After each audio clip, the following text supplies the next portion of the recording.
Hey guys, how's it going? So today we're going to be breaking down how Alex Pereira demolished Jiri Prochazka in their rematch. So let's get into it. Prochazka opens up southpaw to avoid getting leg kicked in this fight compared to their rematch. However, Pereira's already demonstrated an ability to kick against southpaws, so he immediately gets to chopping that low kick. He also lands a rear push kick just to keep distance with Prochazka, as he does better at long range.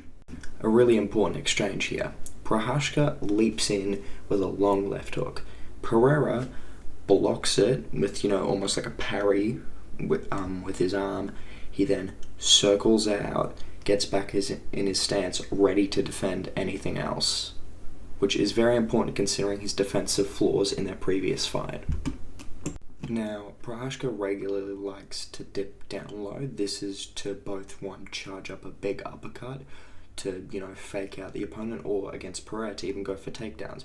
Pereira remembers this from the first fight, and when Prochazka lowers his stance, Pereira follows him down and hits him with a nice square jab on the chin, which, pops Prochazka's head back up and, keeps him honest, preventing shooting takedowns, that sort of thing. Here we have both fighters stepping to the left to pivot on left hooks. However, look at Pereira's right hand and look at Jiri's right hand. So Pereira's right hand is about the same level as Prochazka's left hand, so it blocks it, while Prochazka's right hand is down by his hip. Right, so obviously Pereira lands the better punch. So Pereira goes for a body jab, however Prochazka also tries to level change at the same time, and he ends up sort of just headbutting Pereira's jab as he goes down. So impressive by Pereira, but, bit of silliness by Prochazka. Jiri actually does blitz in and land a very good long left hand, which, lands really clean. So he thinks he's hurt Pereira, so he starts rushing in. Pereira steps back, frames off, misses a left hook, but that left hook kind of just makes Jiri realize, oh, okay, he's not as hurt, and he leans all the way back. He wants to get as far away from it as possible. He's getting PTSD from their last fight, so he leans all the way back. He steps in with a jab again. Pereira slips off the center line and follows up with a clean right hand. Now, Pereira is often considered to have bad head movement, so seeing this from Pereira in this fight was extremely impressive, that he's still improving his kickboxing skills, even at about 37. And also, as soon as I saw this, I kind of knew that Pereira was going to win the fight. Pereira then goes back to the outside calf kick. Now, Jiri isn't having a lot of success with many of his weapons, so he tries going to the body, throws a jab to the body. However, Pereira lowers his stance to match Prochazka and then throws that long jab out, lands clean.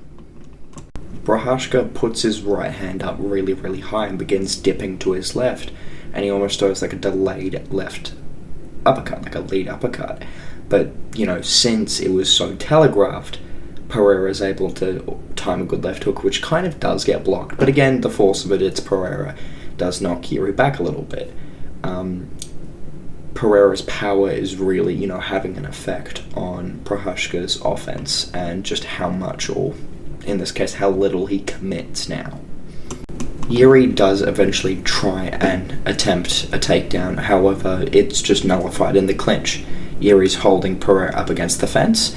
He's got over-under, and Pereira starts to begin just to do short, small little punches to try and open up space for him. Jiri then tries to start blocking those punches with his left hand. He loses bicep control. Pereira takes bicep control for himself. He then gets wrist control, uses his left hand to peel Prochazka away from him, and Pereira uses that to circle out and get back into space. Just some really good anti-clinch work, or just anti-grappling. One thing I've always said, or always thought about kickboxers going into MMA that develop good takedown defense, a lot of them will have good takedown defense, like they won't get taken down, but they won't be able to stay off the fence. Like they'll just get clenched and held against the fence, and they won't be able to, break the lock and circle away. Pereira does that perfectly in this fight, and it really was very impressive, and it gives me hope for him against someone like Magomed Ankalaev. Now, Jiri hasn't had any success this round. None of his strikes have really landed. He's been getting his leg chewed up. He couldn't get his grappling going. Pereira's out jabbing him, and he just really has no answers. And it's towards the end of the round, so he wants to try and, get something back on him, and he starts getting aggressive. He doubles up on a jab with his right hand by his waist. Pereira, again, steps out to his left and pivots, lands a nice left hook around the guard, floors Prochazka badly, as Prochazka was, one, didn't have his feet under him, and two, he just didn't have his hands up, and he was already trying to throw. So perfect timing by Pereira. Prochazka doesn't even hear the bell. He starts to call Pereira into his guard when in reality the round's ended. So I think he was a lot more hurt than was initially believed, and that was shown in the second round. But some really, really good counters by Pereira here, and it's essentially the end of the fight. However, it does actually go into round two, and Prochazka still has his right hand down. He's still very hurt, and Pereira noticed in an Instagram video while he was warming up that the opening for a left high kick was there. So Pereira, right out of the gate, left high kick, drops Jiri bad. Should have been stopped there. Herb Dean moment, great ref, but Alex Pereira just did some follow-up shots, and eventually Herb Dean steps in. An insanely impressive performance from Pereira.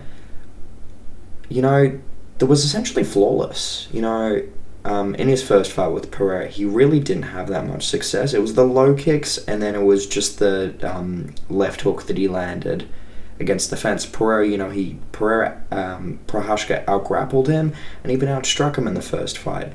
And, a lot of people were, pretty 50-50 on this fight. And Pereira showed some really, really impressive improvements, in his head movement, his footwork, his offensive skills, his timing.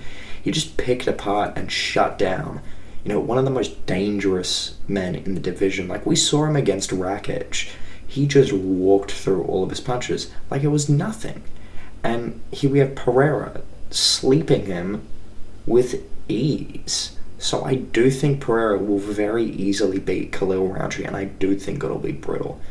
But I do hope you guys enjoyed the breakdown, and that's going to be all for today. So enjoy the rest of your night.